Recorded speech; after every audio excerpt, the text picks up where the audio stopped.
The story of Muhammad bin Qasim. In the early 8th century, the Islamic world was rapidly expanding. The Umayyad Caliphate stretched from Spain in the west to Central Asia in the east. It was an age of conquest, administration, and the spread of new ideas. In this world, a young man named Muhammad bin Qasim rose to fame. Though he lived a short life, dying at the age of just 20, his name has been remembered in South Asian history for over 1,000 years.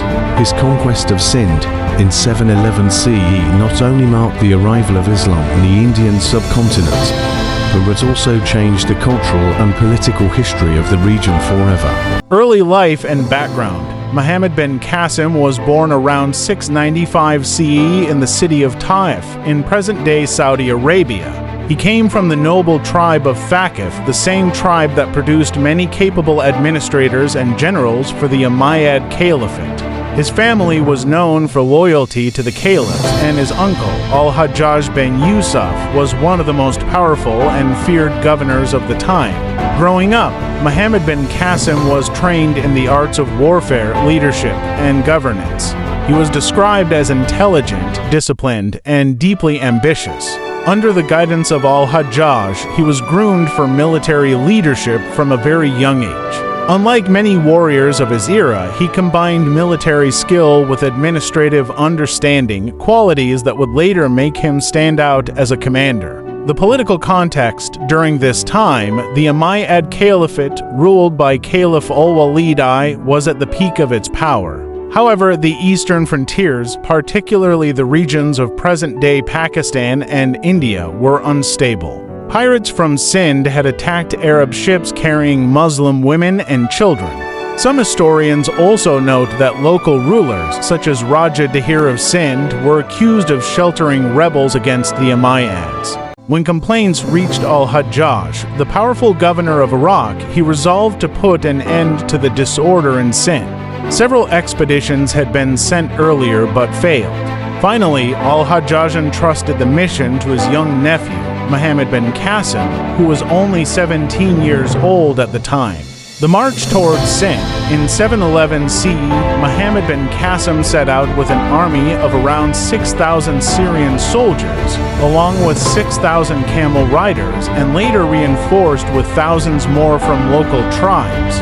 He also had war elephants, siege engines, and advanced weapons for the time. His journey was long and dangerous, across deserts and mountains, but his discipline kept the army united. Before reaching Sindh, Muhammad bin Qasim conquered the border regions, securing forts and supply lines. His army's discipline, combined with his strategy of fair treatment to those who surrendered, helped him gain support from some local groups who were unhappy under Raja Dahir's rule.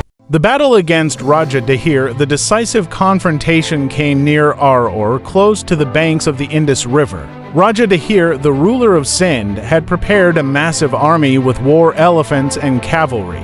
The battle was fierce. Dahir fought bravely but was eventually overwhelmed. According to historical accounts, Dahir was killed on the battlefield when his elephant was struck down. With Dahir's death, his kingdom began to collapse.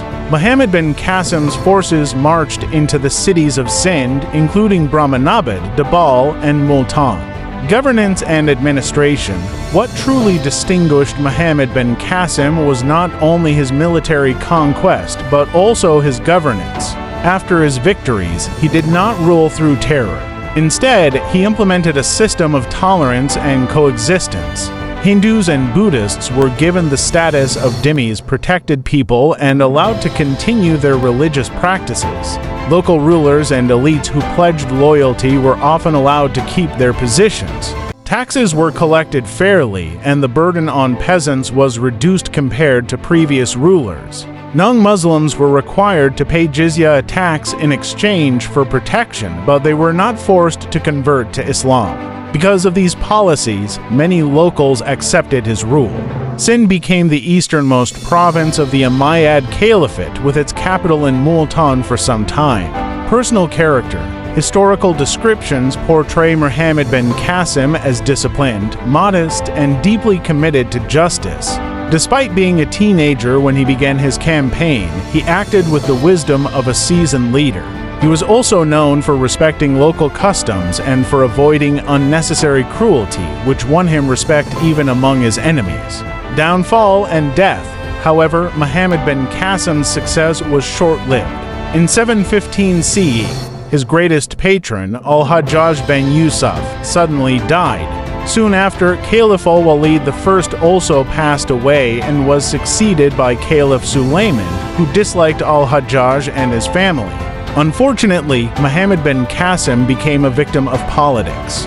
He was recalled to the capital under false accusations of misconduct. Some sources say he was imprisoned and tortured to death at the age of just 20 years old.